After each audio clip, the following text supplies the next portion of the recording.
Papakita ni Idol Ronald Lumotos kung paano How to paano maglagay ng interior. interior. Huwag na tayo mag-English. Tayo ng English. Ano yan? GCN. Guba, sa Europe, may GCN, Global Cycling Network. Dito Tayo, naman, ano tayo? GCN, GCN.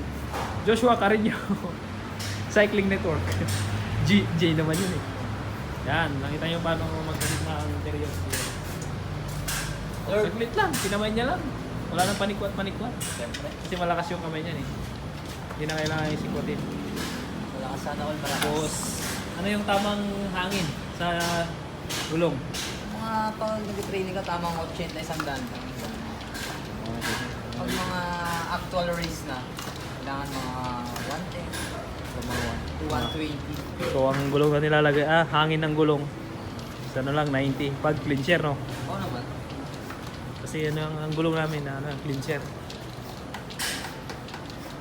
Ay, babike check nga natin to. Bakit mo ba i-check yan, pre? Hindi, ito ano natin, ito. Mga group seat ni Idol Ro. Ayan na to third overall, Ronda Pilipinas. Yun! Bura! Siya yung key ng team. Kung bakit nag-champion si Idol George O'Connor. Wala. Siya yung nagbuhat. Tropa natin. Kaya natin Dura is yung ano niya. Plato niya is 53, 26. Maraming gasgas kasi Ito nagdala dyan. Chipmunks. yan. Keep mga daw siya. Hindi siya minions. Yan yung laging charm ko. Ano siya? DA2. Ay, ilan ba? Titik. Ayan o. Press mo, press. Oh, yan. Carbon loading. Titikin nga natin. Uy! Carbon loading. Oy! Carbon loading. Carbon din sa wakas. Handle post niya is 11.5. 11.5. Carbon handlebar. Saka yung handlebar niya, carbon na giant. Carbon yan ha. Yan. Ayan. Tapos yung front niya is 172. 170. 70. Oh. Size ng frame niya is small. Small lang tayo. Ang height ni Idol Ronald Motos 5'7". Okay, 5'7". So ang ideal na frame para sa mga height na 5'7" is small. Small ano? Oh. Giant. Mura na. Maganda pag gamitin. Oo. Dito lang tayo sa mura, yung abot kaya. Abot kaya ang presyo. Na ginagamit sa Europe. Sa frame. International din naman ng Giant ah. Oo nga, ginagamit na sa Europe, diba? Ang last natin na gumamit, CCC. CC. Pag bumili ka ng Giant, walang pag CCC. Yun, tama. So ako na susunod na mag-vlog. Hindi, magpunas ng bike. Punas ka na ng bike mo. At ako na makigugan.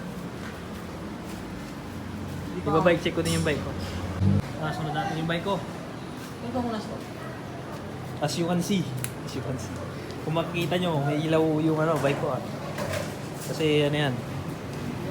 Sa Subic, required yan. Kahit umaga, kailangan mo pumasok ng may ilaw. Kasi ano yan. SOP sa Subic, loob ng Subic na bawal pumasok. Pag wala kang ilaw-ilaw. Siyempre, sumusunod tayo sa protocol. Yan, may mga ilaw. Bonus din ako ng bike. Pero ibaba, check muna natin.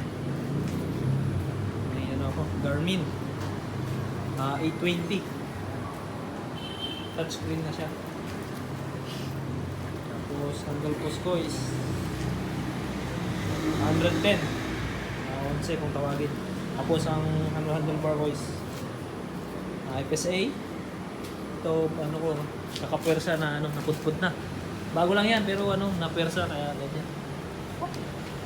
Tapos, itong same lang kami ni Ronald Lamotos ng group set. Ang upuan ko pala Yan ang maganda. power saddle ng Giant. Ito baka naman Giant. Power saddle siya. Carbon. Tapos wheel seat ko, same kami ni Ronald, seat 303. Ang gamit kong plato is 52. 36. So ayan, nailaw. Nailaw yung power meter ko. Ito power meter yan ha. Ayan, power meter. Nakita nyo ba? Power meter, tsaka ito speed sensor. Meron din tayo dito speed sensor. Ayan. So, ang size frame ko is extra small. Giant. Yan. Giant na puti. Pearl, yun lang. Extra small. Sa height ko is 5. Kulang ako ng 5'6", mga 5'5". Basta mag 5'6", kulang ako ng ang height ko. Ideal size is extra small. So ano pa ba? Yun lang. At magpupunas muna ako.